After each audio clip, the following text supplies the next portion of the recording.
Malalaman nyo, siguro sa Catholic, alam nyo rin po yung Diyos Ama, Diyos Anak, Diyos Espiritu Santo. Amen?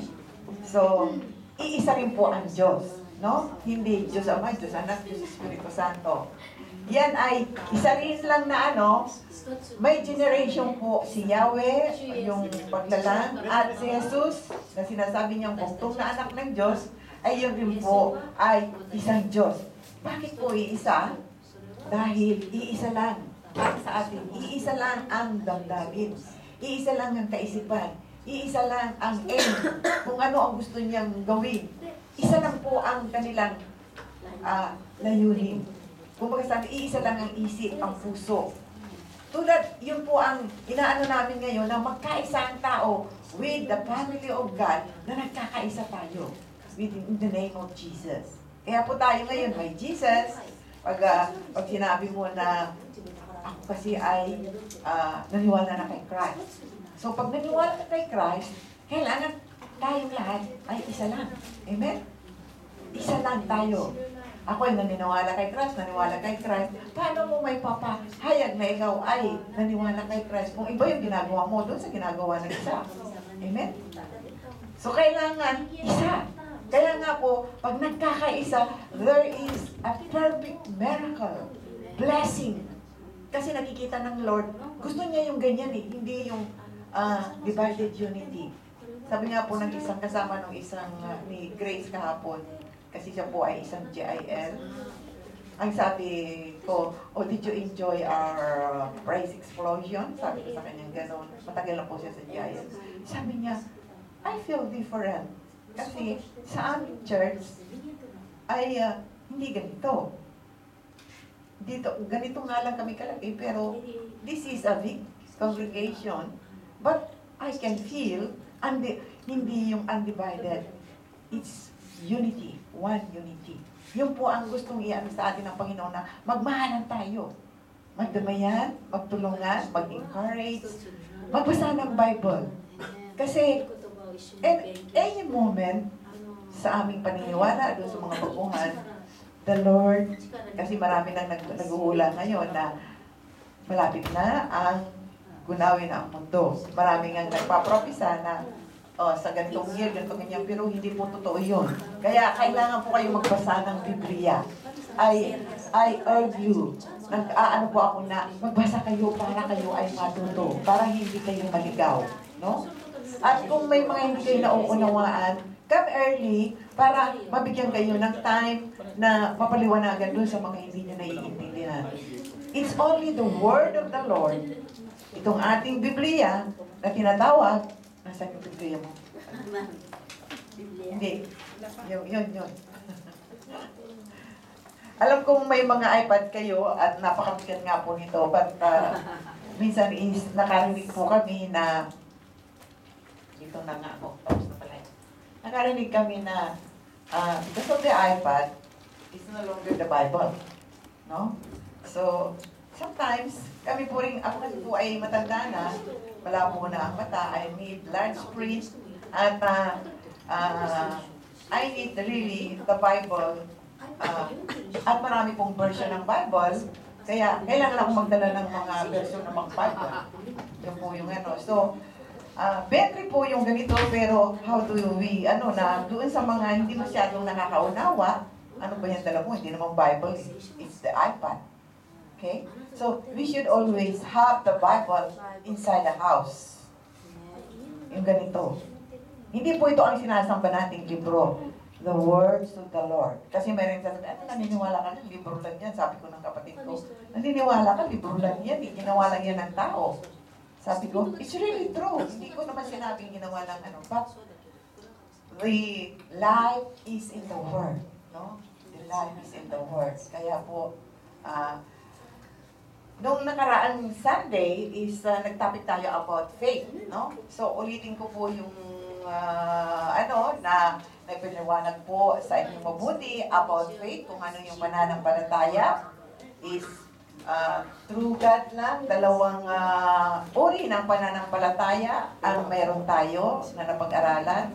Doon sa tao, nanggaling sa sarili yung lakas, may pananampalataya tayo na sa atin rin lakas, I can do it. Diba? Okay naman yun. There's no, kaya lang, may limitado po yung faith ng tao. But it's in the revelation of the Word from God, the faith is more greater. There is no impossible na sinatawag, So, yun po yung ating, aanohan ko lang po yun, dudugtungan ko, at gusto kong yung ma-encourage na ang pag-aaralan natin ngayon is about how, nasaan na ba yun? Kung paano nag-work out ang faith, at ang sabi ko nga po, ang topic natin ngayon is power of believing of the Word. Okay, may kaunting Power of believing the words, at ang sabi po nga sa Hebrew 11:6. Pwede ko pakibrat po ito. Basta rito lang. Para hindi ko siya masyadong mabasang Dito lang. Mapigat ko eh.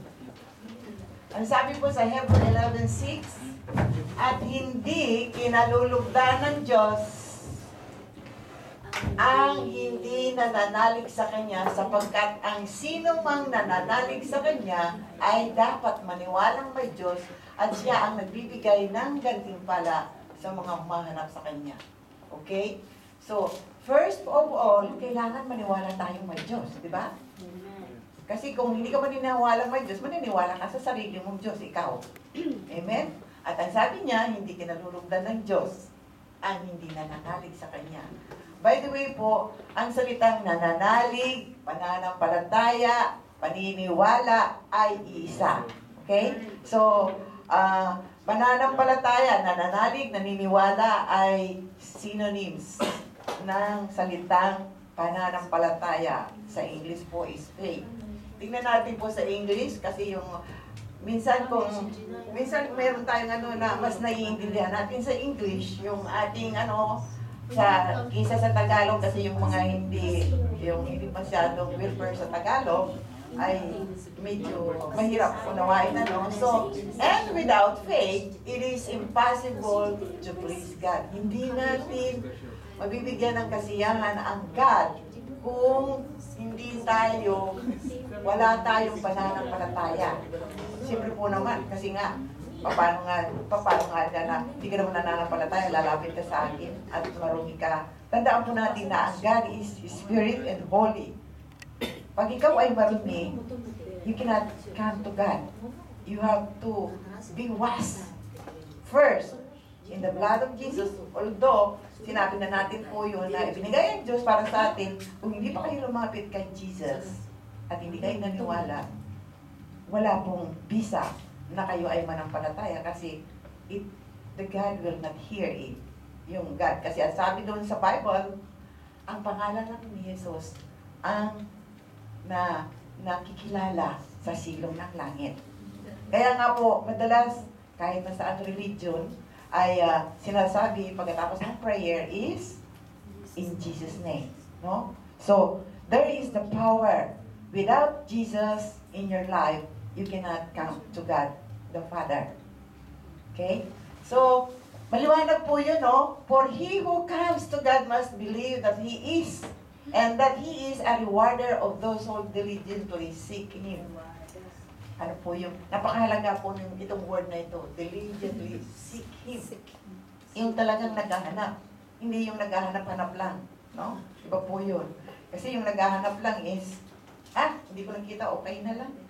Pero yung diligently naghahanap is really, sa araw at gabi, ay parang hindi ka na makatulog. Hindi ka na kaya na nangyari kay Brother Abel. Within how many years, he is just coming to the church kasi taga-ano ko lang siya, taga-ano ng computer. Tapos na yun. Padaldal nga siya ngayon kaysa sa akin eh. Doon, sabi ko sa kanya mag-pray ka, closing prayer. Ay, naku mami, hindi ako pwedeng magsalita dyan, wala akong sasabihin. Ngayon, mukhang, hindi na ako makasingit. That is how He transforms people, no? Pasensya ka na. Sinasabi ko lang yung totoo. Okay. So, ganyan po talaga ang nangyayari. yung isang yung isa po naming pastor nung yun ang president natin ay nag-testimony siya. Through testimony, makikita nyo sa buhay nyo yung mga nangyayari sa inyo na hindi nyo mapapaniwala. Ah, ako ba yun? Maaaring sasabihin, ay, ikaw ba si Brother Abet? O ikaw ba si ano, ganon?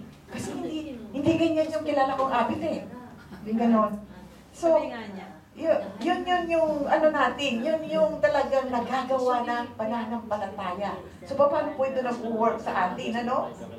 Bago tayo magpatuloy po, ay tumindig po tayong lahat, ano? At tayo ay manalangin muna sa Panginoon. Okay? Anyayahan nyo ang Lord sa inyong buhay, kung ano ang makikita nyo sa mensahe niya, mula sa salita niya sa hapong ito. Lord, inaanyahan ko ang iyong presensya sa lugar na ito, Lord. Let your will be done, Panginoon. Maghari ka, Panginoon, sa amin. Kunin mo, Panginoon, ang aming kahinaan, ang aming kapalistahan. Ang lahat, Panginoon, na umahadlang sa amin, sa hapong ito. Upang kami po ay ma-refresh at mabigyan, Panginoon, ng bagong kalakasan mula sa iyo ang aming katawan na ito. Ang aming kaisipan, ang aming puso. At ititik mo po sa kanila ang mensahe mo sa umagang ito. Ang mga salita mo ay hindi makalimutan, Panginoon. Upang magkaroon kami, Panginoon, ng transformation na tinatawag, yung pagbabago sa buhay. Sa bawat salita na aming makakain mula sa mensahe mo sa umagang ito. At patutuo, Panginoon, ang mga tao na nangyari sa Bible, mga kwento, Panginoon, na sadyang nilaan mo sa amin upang sa panahon ngayon ng generation namin, Panginoon, ay malaman nila na nangyari ang mga bagay na ito, Panginoon. Dahil isinulat mo upang malaman, Panginoon, sa aming kapanahunan, napakaganda, Panginoon, ng pagkasulat mo ng iyong banal na salita, nakasama ang mga bayani mo, na sadyang ginamit mo upang makarating sa aming panahon, upang amin mabatid, Panginoon, na noong pa man ikaw ay nagbibigay ng lahat ng pangangailangan, gumagamit ng tao. Lord, we cannot do anything depart from you. Kaya Lord, sa hapon na ito, hayaan mo na mabusog kami ang aming espiritu. It's only once a week that we can hear your message, Panginoon. Patulungan mo kami, Panginoon, na hindi lamang once a week, O Lord, through reading your Bibles, Lord, Amen. na maintindihan namin ang iyong layunin sa aming buhay, Panginoon. That we can change from us to others to share everything. That we can say, God is alive in us, O Lord. God is within us. God is in our mind, in our body is the temple of our Lord. Because ikaw po ang magpapatakbo ng buhay namin. Totally dependent kami po sa lahat ng gagawin namin. Mula sa maliliit na bagay hanggang sa malalaking bagay, Lord. Nais namin ihigi sa inyo, Panginoon, ng sodan. Sodan na ikapapanatag ng aming puso, Panginoon. Mga counseling na mula sa iyo, Panginoon. Sa iyo, Holy Spirit. O Lord, let there be a light, Panginoon, na sa bawat salita mo ay baging buhay namin. Bawat salita mo ay magbigay ng kalakasan, ng encouragement, Panginoon, sa bawat isa sa amin. Because you called us, Lord. At sa pagtawag mo sa amin, Panginoon, maramdaman namin na malapit kami sa iyo, Panginoon. So, Lord, sa hapong ito, nais kong hilingin sa iyo ang presensya through their hearts. Comfort them. Widen their spiritual ears, O Lord. And give them encouragement, Panginoon. And let them have your fresh anointing. Everything from you, Father.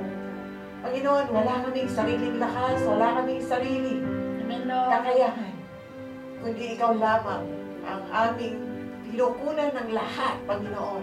Lord, ang mga nanghihina dito dahil sa trabaho. Give them strength every day, O Lord. lahat, Panginoon, na nababalisa. Lord, give them the fresh of all things na ma-refresh ang kanilang mga buhay at kanilang pag-iisip ang lahat, Panginoon.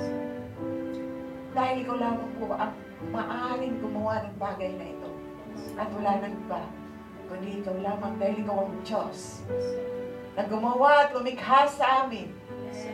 Kilala mo kami, Lord, magmula pa hanggang sa aming buhok. Kilala mo ang bahagi ng karumihan sa amin. Kilala mo ang kakulangan, Panginoon, sa amin. So, Panginoon, punuan mo, Panginoon, ang aming kahinaan. Na punuan mo lahat.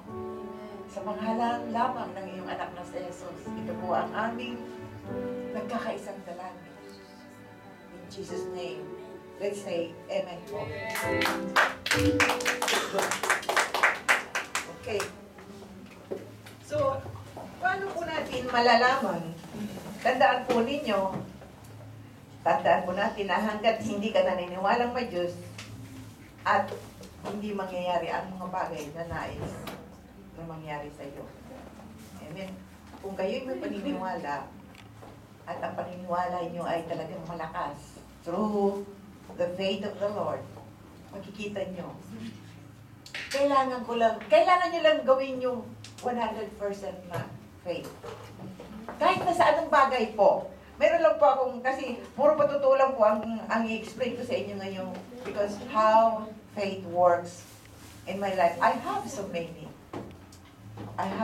within 15 years na naranasan ko po ang maring tatawaging miracle or there is a power of the words once you hold it very strong enough. At yun po ay isa lang paliit na bagay. Ako po ay Christian na noon and then ito po ay hindi tungkol sa ibang bagay. Kumakay po lang ito. Sabi ko nga po is pumasok ako ng bangko dahil mag-withdraw ako ng pera. Then may camping yung bangko. May raffle sila. Minsan may ganun, di ba? Sabi niya, sige, bago ka magdi-deposit ka ba? Opo. Ito lamang po. Sige, magdi-deposit ka pala. Sige, mag-ano ka dyan. Yung ruleta. Sabi ko, bakit sa ano po ito? Kasi, pag lucky ka, sabi niya nga nila gano'n, is, ayan ang premium. Yung gano'n. Sabi niya, anong gusto mo dyan? Pero ang first prize nila is isang camera yata noon. That was before 7 years ago. Medyo maganda na ang camera, no? So, na-focus ako dun sa camera kasi wala akong camera. Sabi ko, ito kung bibili mo kasi, siguro mga 5, 10 it was before, 7 years ago. So, but I believe, ako, Lord, gusto ko yung camera eh. Sabi ko sa kanya, sabi ko sa aking isipan, no? Gusto ko yung camera yun eh. Bigyan mo yun sa akin. That is the way how you believe, no? Tinuturuan ko kayo. Let the words come alive. Talagang hawakan mo, no? Sabi ko, gusto ko talaga yan. Gusto ko yan, Lord. Gusto ko yan. Yung habang nag-ano ako, gusto ko yan. Because I really wanted it, no? So, naninervous pa ako mag-ano ng ruleta kasi sabi niya, pag ang nakuha mo ganito, wala, no? So, ang kulay, ano ba yung kulay madalas noon na pag na-atatsaw ka? Kulay. Red, ano? Basta kung anong kulay yon, sabi ko, kailangan lumabas ang pula dyan. I was really dreaming of it. I was really holding it. Sabi ko, no, you have to be red. Yung habang nag-ano ako ng ganyan, red! Sabi ko gano'n, hinaano ko ng red. Sabi pa nung sabi nung sa akin. Sabi ko, hindi. Red, kasi nga yun, no. I hold it. I dream it. And talagang inaro ko yung sarili ko. I can get it through my Lord. I wanted that camera. Alam mo po ba? Hindi ako nagdalawang isip na hindi ko makukuha yung camera. Hindi ako nagdalawang isip. Kailangan wala kayong isip ko, yun lang. At siyempre, hihingi niyo sa Lord. Kasi kung sa inyo lang, hindi rin nga ano. Lord, give me that one, Lord. Please, please. Parang ganun po. Kaya, yung, ano po, sa madalit salita, lumabas yung pula. No? Sabi niya, sugay! Ilan lang pala yung pula doon. Na, ano, dahil maraming, ano nga, sugay! Sabi niya ganun. Nande, hindi ko pa alam na pula ko nga talaga kung ano, sabi niya. Pula! Sabi niya ganun. Then, sabi niya, you can get your camera. Ganun po lang, kasimple. It's in your heart.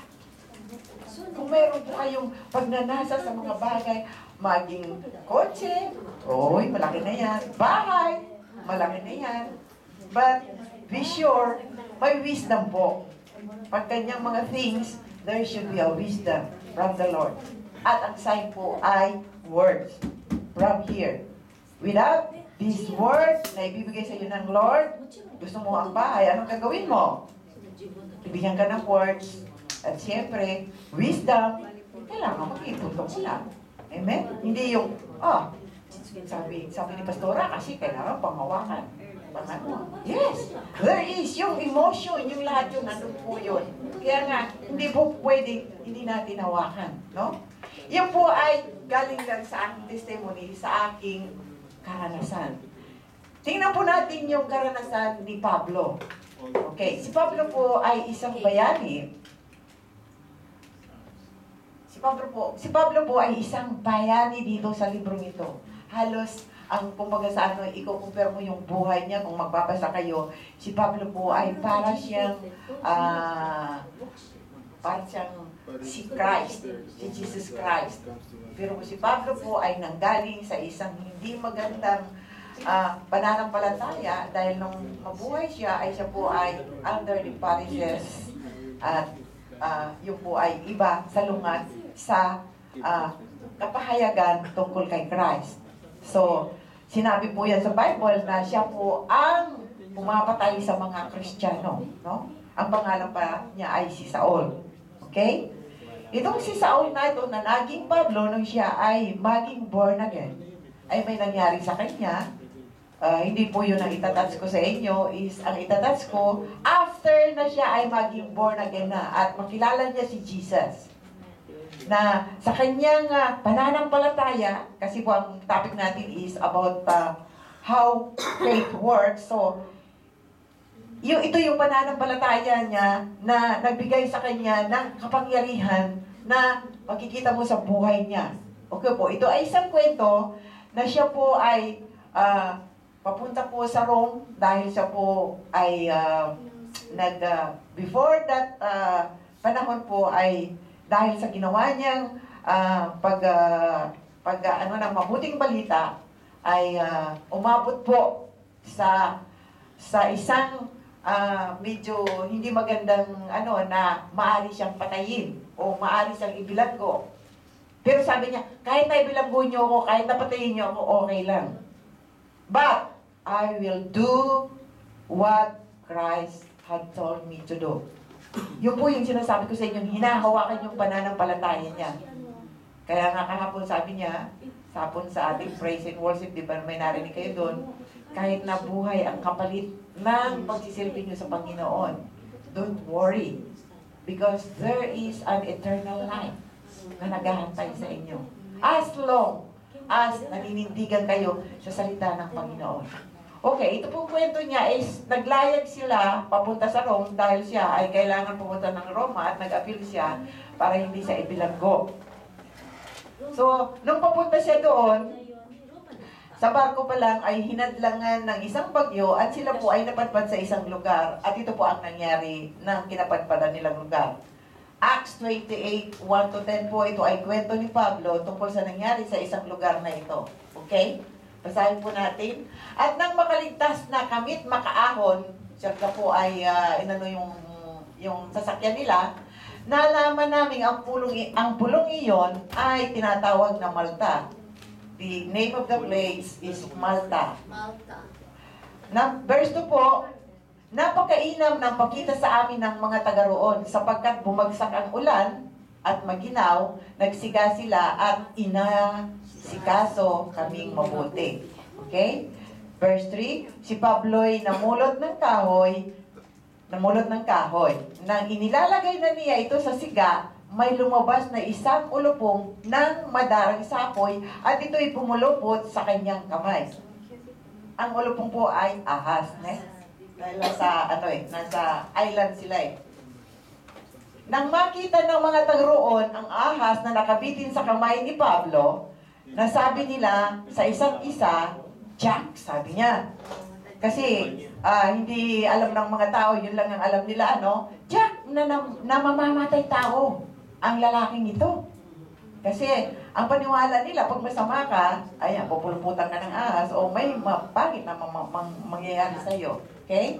Nakaligtas nga siya sa dagat, ngunit di naman itinulot ng langit na mabuhay siya. Verse 5 po, subalit, ipinagpaglamang niya sa apoy ang ahas at hindi siya naano. Okay? So, sa isang isla, napadpad sila na yun po ay walang Diyos.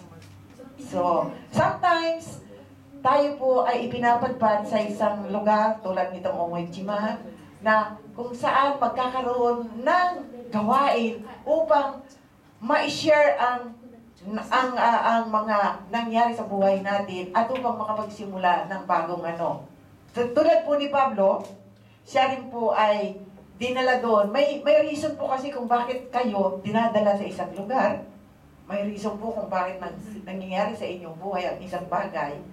Everything has a reason. It's only God that can tell you what is the reason. So you have to ask God. Okay? So, hinintay naman nilang mamaga si Pablo o kaya biglang mabuwal at mamatay. Nang matagal na silang naghihintay at wala namang nangyayari sa kanya, nagbago sila ng akala. Isang Diyos yan, wika nila.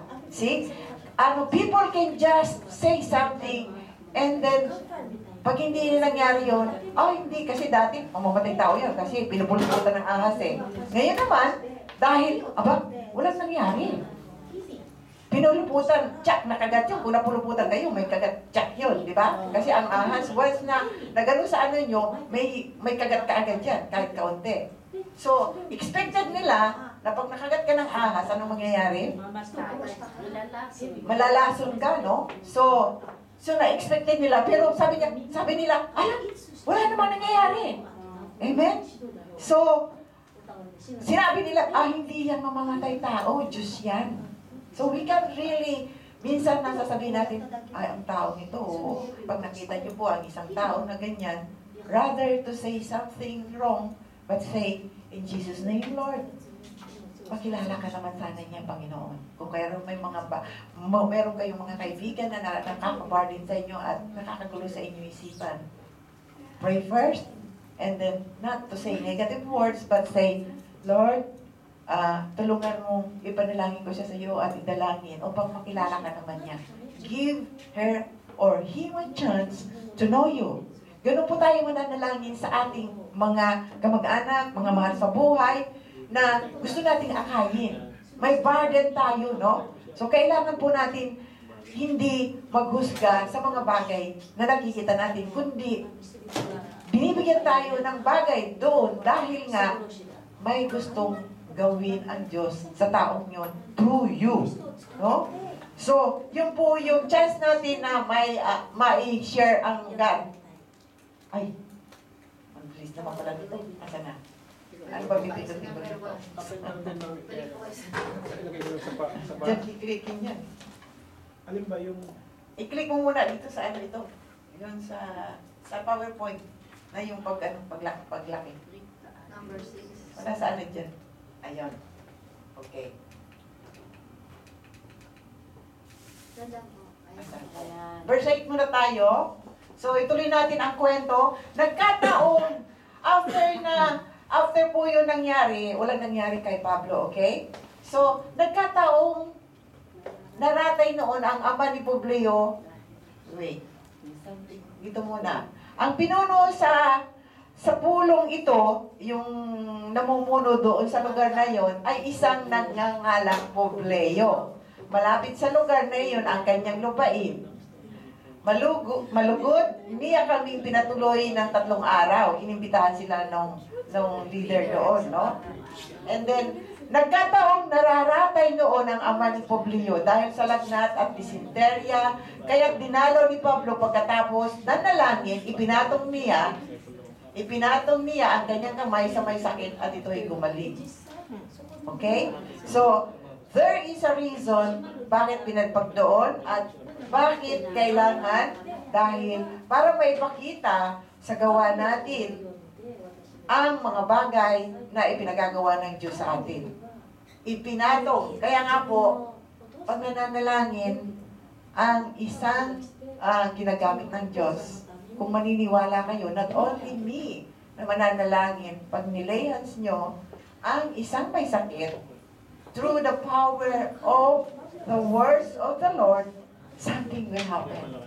That is how faith works on you. Pag naniwala kayo, in Jesus' name, paggalingin niyo po ito, in Jesus' name. Subalit, may isa pong dito warning, na ang ipinapanalangin ay hindi naniniwala, hindi po makukuha, hindi po mahangkin ang kagalingan. Hindi kasi kayo magkaisa eh. Kaya nga, bago kayo manalangin, naniniwala ba kayo na ang Panginoon Jesus ay pagagalingin kayo? Pag hindi siya naniwala at siya po ay nagdalawang isip, walang mangyayari. Okay? So, verse 9. Ayan na naman, oy, nagkamali ako ng gumet. Nahihilo ako nitong Ayan na lang. Mamaya. Hindi yung doon yan. Okay.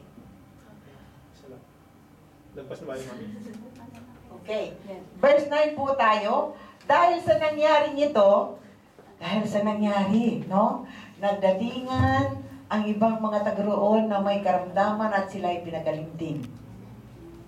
And verse 10, pinarangalan nila kami sa iba't ibang paraan at binigyan ng lahat na kailangan sa paglalakbay ng kami papalis na. So, this is one miracle that happened sa isang tao na ginamit ng Diyos, na nag-seek at naniwala, then pinapunta sa isang lugar and do something miracle. Si Lord lang ang maaaring gumawa nun. Hindi pwedeng magawa ng isang tao. Kaya nga po, sa pananalig ay naaalis ang takot. No? Yung mga takot tayo kasi, meron akong narinig minsan doon sa Warabi. Kasi pinipersecute po yung mga ginagamit ng Diyos. May mga pagsubok. Hindi po mawawala ang pagsubok habang nandito kayo sa lupa. Not only good things will happen to the one used by Lord, kundi bad things is happening also. Why? Kasi nga po, para malaman ng Lord na ganyan lang ba ako magbibless lang ba ako sa iyo kung nakagawa ka ng kagandahan? Yung hinihiling mo ba sa akin ay lahat ng kabiyayaan? Paano ka matitest ngayon ng Panginoon? No? Pag binigyan pa kita ng isang problem na halos ay hindi mo na alam, but really the reason is para lumapit ka sa Lord. No? Para hanapin mo. Kasi kung wala kang malalapitan, nandun ka sa sarili mo. Sabi ko nga minsan, dalawa lang ang pupuntahin mo. Pag grabe ang mo na wala kang malalapitan, wala kang kundi siguro, papupunta ka sa Mandaluyong, inside Mandaluyong, no? Kikita po dito, ang daming mga tao na nagsasalita, no? Nagsasalita. Kala ko nung una, wala dito eh. Nagsasalita, nandun lang sa harap ko sa train. Pag sabi niya nani, sabi ko, sino kaya kausap nito? Tapos sabi naman nung isa, sabi ko, Sabi ko, bakit nakakagala yung ganon, no? Hindi dapat nakakagala yung ganon. Kasi, maaring madisgrasya or what something. But, marami po dito, nakikita nyo sa, tabi-tabi mga Japanese. Kasi wala po silang malapitan. Nakakaawa po. Wala silang malapitan. They just keep it inside their heart. Pag puno ang puso mo ng lahat ng problema, lahat ng balisa, lahat ng kaligasan, lahat ng bitterness, ang pusong ito ay nakakaabot dito sa ating isipan, at ang isipan natin ay pinupuno rin yan ng inyong kalaban ng lahat ng negatibong bagay. Nako ay, ang labas niyan talagang mandaluyong yan.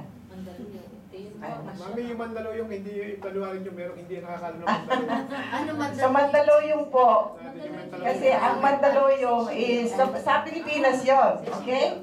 Sinong may alam sa Mandaluyong? Mami, Okay. taga Taga doon. Pag sinabi mo kasi sa Manila, pag sinabing, natutugan, sabi, saan ka ba nakatira? Sa Mandaluyong.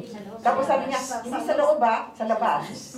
Yung po yung ibig sabihin ng Mandaluyong, no? Inside. Kasi doon sa Mandaluyong, nakalagay yung mga nasisiraan ng ulo. At grabe po talaga ang nasisiraan ng ulo. Talagang, kasi yung nasisiraan ng ulo is na-form out sa kanilang isipan ang isang bagay na hindi pwedeng tanggalin minuman. Because you have it, no? Nandiyan siya, hindi po pwede.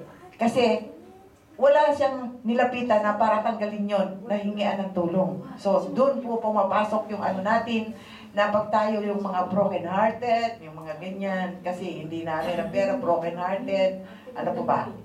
Yung maaring magpabigay sa inyo ng kawalan ng ano, yung pagkamatay ng isang anak, pagkamatay ng isang asawa, Iniwanan ng asawa. hindi na pala yung asawa, pwedeng mag-asawa. Yung po yung mga bagay. Okay. Tayo po ay tumuloy na at gusto ko pong malaman nyo na sa pananalig, sabi nga po dito sa sa Timothy, ito po muna sa Timothy, no? Ang pananalig po ay nakakaalis ng takot. No? Sabi po dito, sapagkat hindi espiritu ang ng kaduwagan ang ibinigay sa atin, kundi espiritu ng kapangyarihan, pag-ibig, at pagpipigil sa sarili. No? Binigyan tayo ng Lord ng espiritu na mayroong lalo-lalo na itong this one, ito, yung pagpipigil sa sarili, yung hindi natin papatulan yung mga bagay na hindi natin kayang isipin. Okay? Dahil nga tayo ay na-transform na bilang mga anak ng Diyos, maniwala tayo sa Kanya at nagkaroon ng katuparan ang lahat ng ating mga bagay na hinihiling sa Kanya. So yun po, ang pananiwala ng faith is magkakaroon kayo ng transformation. No? At ang pag-asa, magkakaroon kayo ng pag-asa sa buhay. Sa paniniwala, makukuha nyo ang lahat ng bagay because God is with you. No? Kaya uunahin muna natin ang Diyos na nagbigay sa atin ng pananampalataya. Sabi nga po dito sa Isaiah 54:17, ngunit kung kayo ay naniwala na at nanampalataya, ngunit mula ngayon ay wala nang sandatang gagamitin sa iyo at masasagot mo ang anumang ibintang sa iyo. Ang mga lingkod ko'y aking ipagtatanggol at sila'y bibigyan ng pagtatagumpay. Ito ang sinabi ng Yahweh. Maraming promises ang Panginoon sa atin. Kailangan angkinin natin. With all of our heart, kailangan, yes! Kaya pag nagbabasa kayo ng Bible, sabi mo, Lord, pwede niyong ibalik sa Panginoon. Sabi niyo, Lord, ay makakamit ko ang mga pagpapala mo. Because I believe. No? So, pwede mo siyang ibalik ng ganon. Kaya nga, sabi ng Panginoon is, yes, I can do things kung mananampalataya ka. So, there is only na hindi mangyayari sa buhay mo, lalo-lalo na pag nag-pray, kung hindi mo pangahawakan. Tulad ng sinasabi ko, kung hindi mo pangahawakan ang salita na nandito sa Bible, then you cannot get anything. Even if you pray, para ka lang nagsalita na higop ng hangin. Because you don't believe it. Baka sabihin mo, ay, mangyayari kaya yon? That's, hindi na po yun, hindi na yung pananampalataya. Tulad ng kinuwento ko po sa inyo, camera lang yun, I can get it through Lord, kasi gusto ko yan. Alam mo, sa maliit na bagay ganon, kayang ibigay ng Lord. Gusto ko itong brandong na ito, anong gagawin ko, Lord? May pera ka naman dito, kung gagastusin mo, walang hindi may bigay. Okay, anak, wisdom, bibigyan ka ng Lord. Mag-ipon-ipon ka na, sing yan. Kasi hindi naman mawawala yung brandong yan eh. Makakabili ka rin yan. Okay, sale yan ngayon, sale yan sa isang buwan, inabot ng isang taon, o di nakabili ka ng brando. That's the wisdom. Hindi yung, may pera naman ako, sige, kasi robo mang ito eh, o mang ito eh, ibili ko na muna ngayon, ayun, hirap ko ngayon sa pagbabudget, okay? So yun po yung wisdom na binibigay ng Lord. Muna, doon sa mga bagay na kahit na nga po sa maliliit na bagay, ay kaya ninyong kunin through Lord, no? Okay, tayo po ay, ito po ang gusto kong tuunan sa inyo. Yung Abel, pwede mo nang i-ano yung ano. Isang ano po ito na gusto kong, ito, impossible na po ito, ano? Yung mga isinare ko sa inyo ay mga kumakain at mga ano lang. Tingnan po ninyo ang isang illustration na ito na siya po ang pangalan niya, Sini. Ay, wala tayong sound. Ano? Meron ng... Kahit kilala ko yan. Kabayad ko yan. Ganda na kasama, di ba? I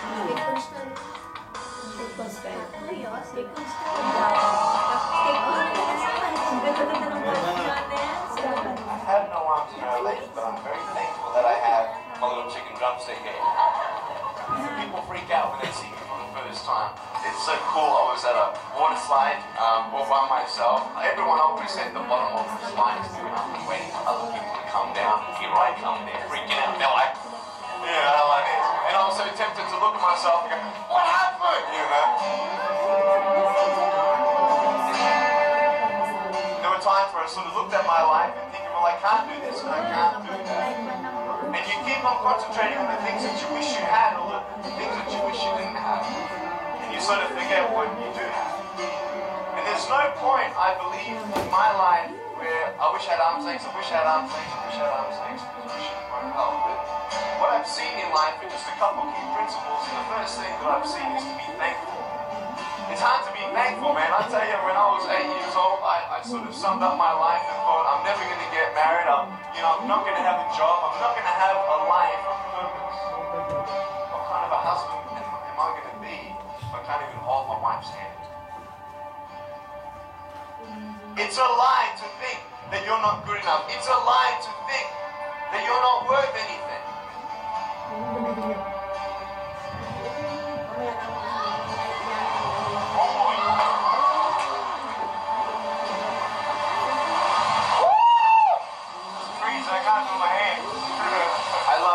So many people come and say, how come you smile so much?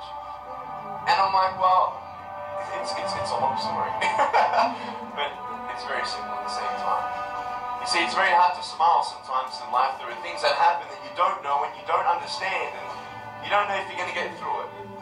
You know, you go through your storms in life and you don't know how long the storm's going to be. And today I want to share with you some principles that I've learned in my life that you can use in yours.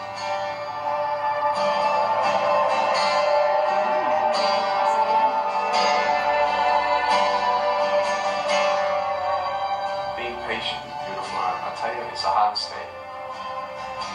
But I realize I may not have hands to hold my wife's hand, but when the time comes, I'll be able to hold her heart. I don't need hands to hold her heart. You know, it is scary to know how many girls have eating disorders. It is scary to know how many people are just angry at life because of their situation at home and angry at others. It's scary to know how many people actually feel like they're worth nothing. Every single girl right here, right now, I want you to know that you are. You are gorgeous just the way you are. And you boys, you're the man. On this DVD, I share my experiences in life of how I've overcome challenges and seen a new, fresh perspective in life. To be thankful, to dream big, and to never give up. I speak to children, youth, and adults about key issues and principles that I've applied in my life that has given me the strength to conquer all that comes before me.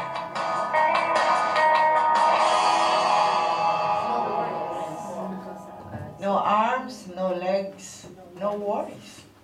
Simple lang po, di ba? Na ano, Tayo nga, kompleto tayong lahat. Pero may worries, no? Kailangan po bang putulin muna ni Lord yung mga kamay at paa nyo para maging kanya? Alam niyo po yan si Nick. Ano hirap to? Hindi ko kaya pronounce yung ano niya. The Bidgets. Ay kailangan yung, kung gusto niyo masundan ang ano niya, Australiano yata siya, na ano. Kung gusto niyo sundan, meron siyang internet, yung web niya. Ang natutunan ko lang sa kanya ay, siya po ay anak ng parehong Christian, pastor. So, a very big question para sa mga magulang niya, kung bakit binigyan sila ng ganyang anak, walang paa, walang kamay.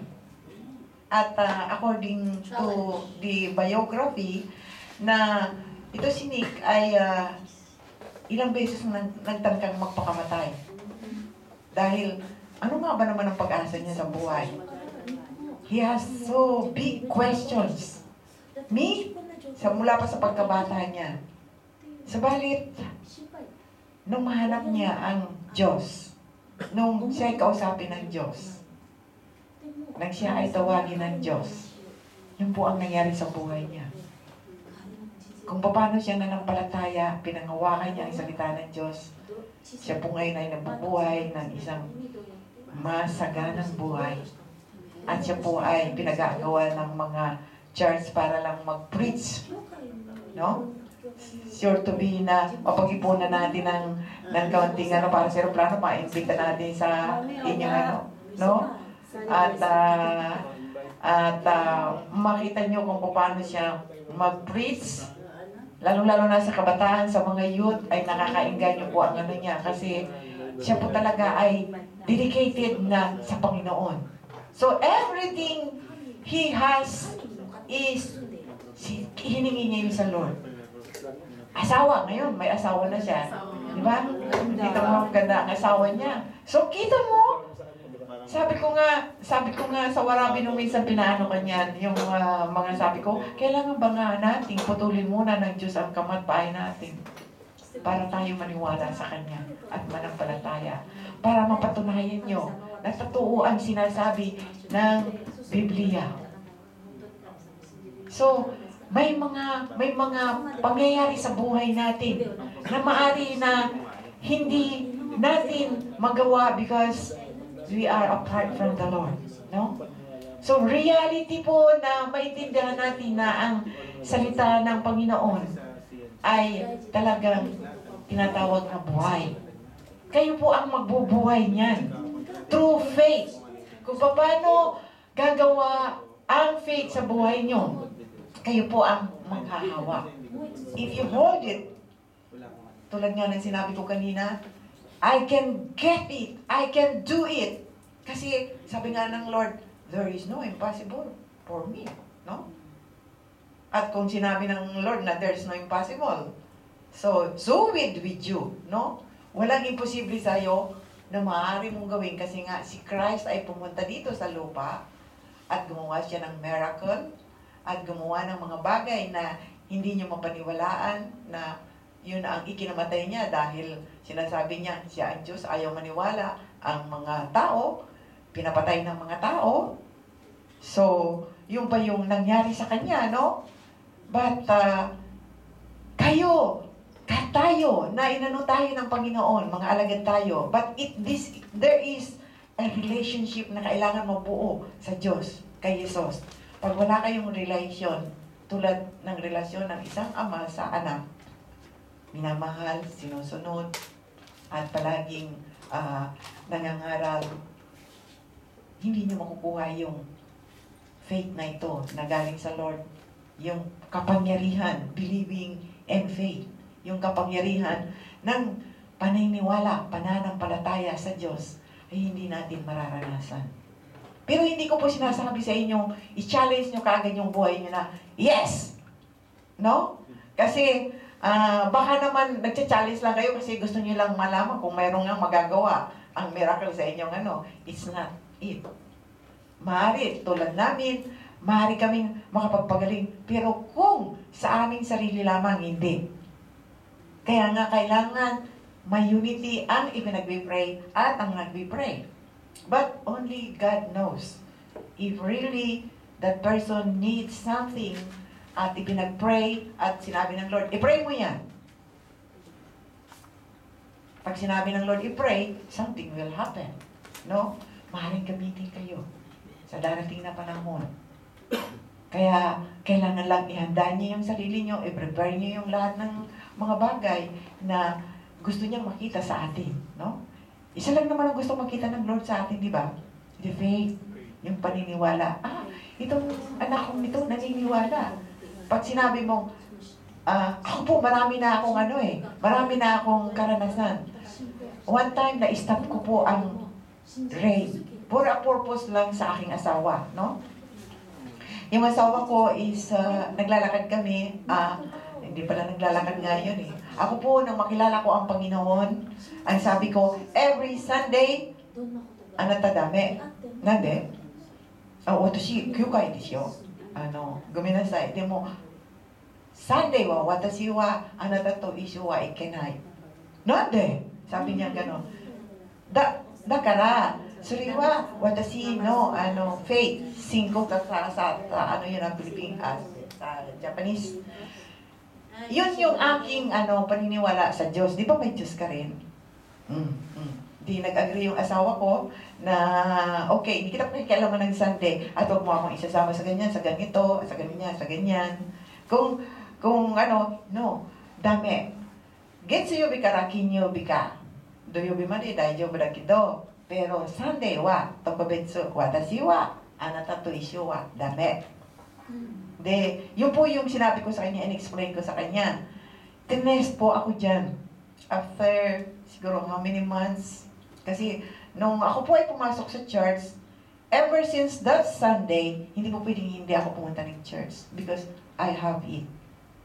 I need you. I really want to test the miracle you wanted. Kasi po ay operahan ako. Hindi ako nagpa-opera ako sa kanya.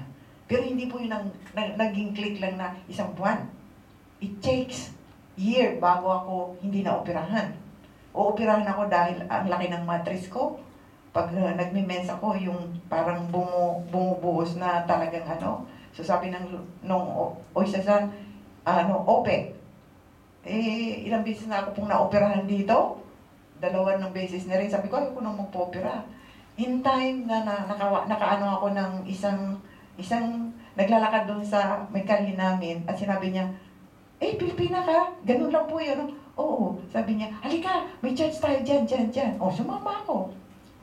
Ganun lang po. Sumama ako. Tapos nakinig ako. Sige, challenge ko si Lord. Ako'y uopera, pero hindi ako magpapa-opera. Titingnan ko ang kapangyarihan ng Panginoon. Kasi, lang po ako noon eh. Siyempre, ganun ang ating pananalita, no? Challenge ko siya. Sabi niyo po kasi, maniwala. Hindi naniwala ako. Sabi ko, okay, maglilingkod ako sa iyo.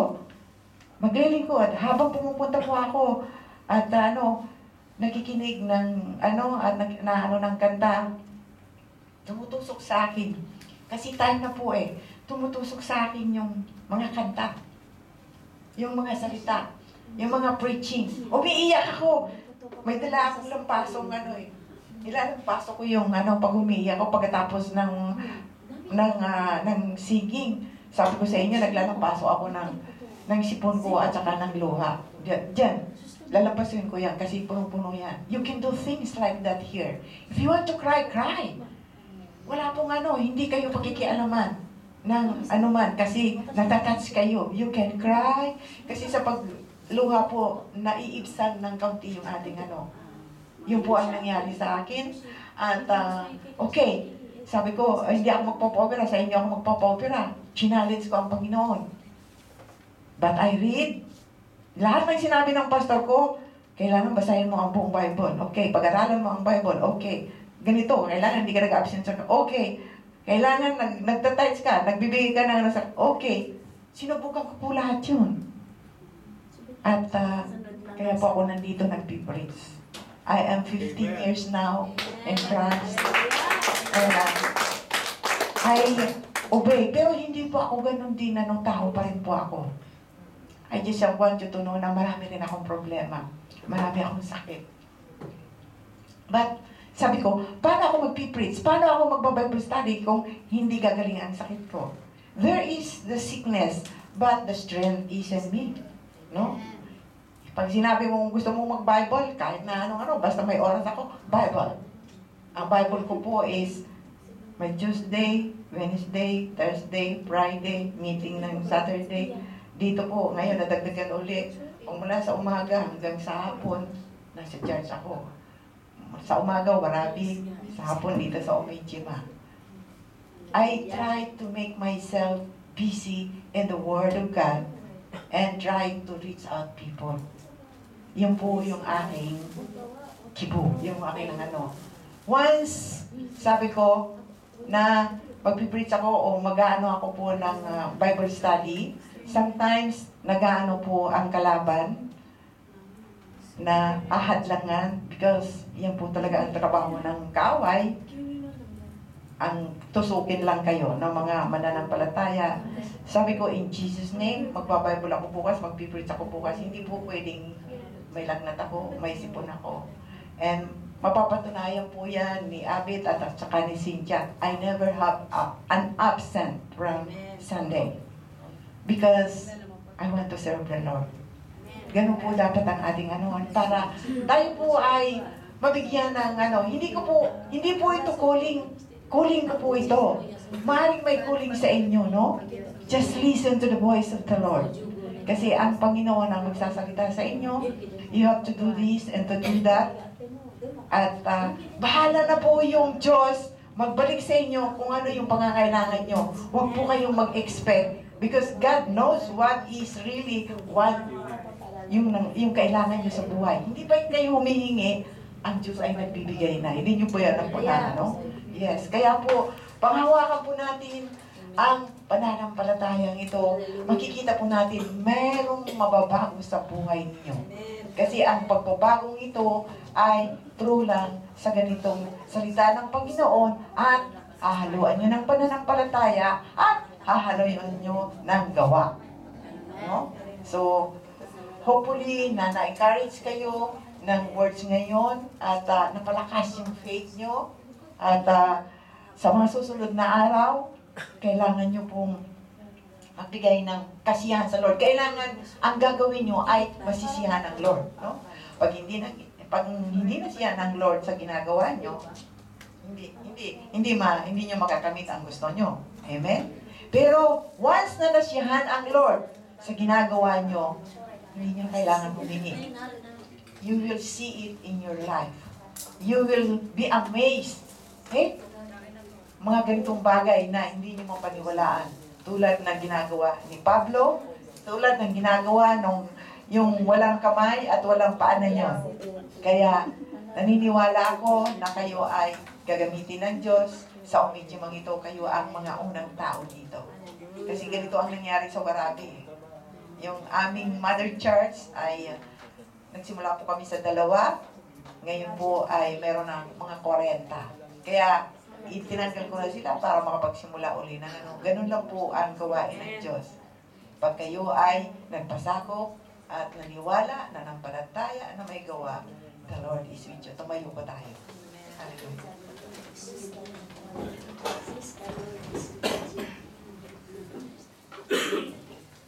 Marami pong salamat. Pasalamat tayo sa Diyos, O Lord. Naniniwala ako, Panginoon, na sa iyong mensahe sa umagang ito ay sa hapon na ito. Lord, na-open mo, Panginoon, at napalakas mo ang aming pananampalataya. One day, Panginoon,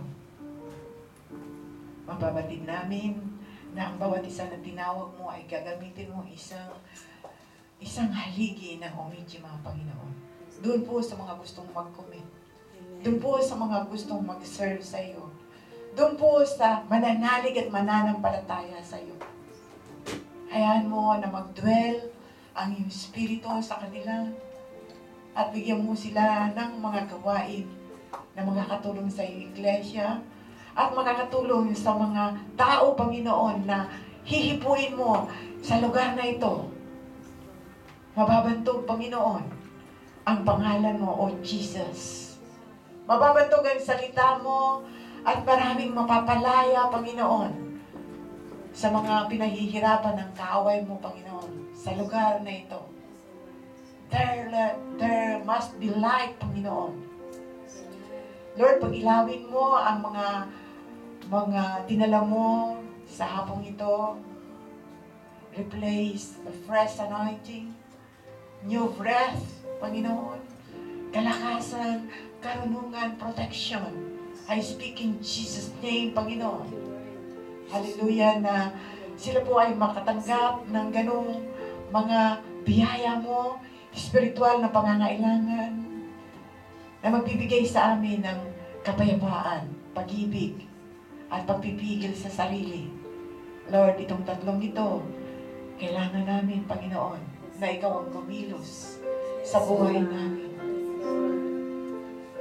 Dahil ikaw ang tumawag, O Panginoon, I know everything, Panginoon, ay magiging maganda sa kanilang buhay, Panginoon. Every words, Panginoon, na kanilang mapag-aaralan ay magdadala sa kanila ng kaginawahan, kapayapaan, at biyaya, Panginoon. Na alam mo, sa simula pa lamang, Panginoon, ang pangangailangan ng bawat isa ay alam mo na at ibinibigay mo na, Panginoon. Salamat sa kalusugan at dinadalahin mo ang kanilang mga mahal sa buhay, ang kanilang mga anak, Panginoon, ang kanilang mga asawa, ang kanilang mga biyanano, anumang po, Panginoong may relasyon sa kanila, sa sambayanan nila, O Lord. In Jesus' name, O Panginoon. In Jesus' name. Ikaw po ang maging sentro ng buhay nila, Panginoon. Ikaw po ang mag-guide. Ikaw po ang magbigay ng direction. Ikaw po ang magbigay ng lahat-lahat, Panginoon, sa pangangailangan nila mula itong araw na ito, Panginoon. At habang buhay na sila po ay nakalaan magsilbi sa inyo, Panginoon. That's move, Holy Spirit. Bigyan mo sila, Panginoon, ng kalayaan sa kanilang mga kalungkutan. Bigyan mo sila, Panginoon, ng kapayapaan sa kanilang kabalisahan. Only you can give us, O Lord, kaya naniniwala kami sa wagang ito. Lord, aangkinin namin ang pagpapalang ito, ang salitang ito, sa pangalan ng iyong anak na si Jesus. Sa pangalan ng Panginoong Jesus. Hallelujah. Ito po ang nagkakaisa naming panalangin. Sa pangalan ng iyong anak na si Jesus. Amen.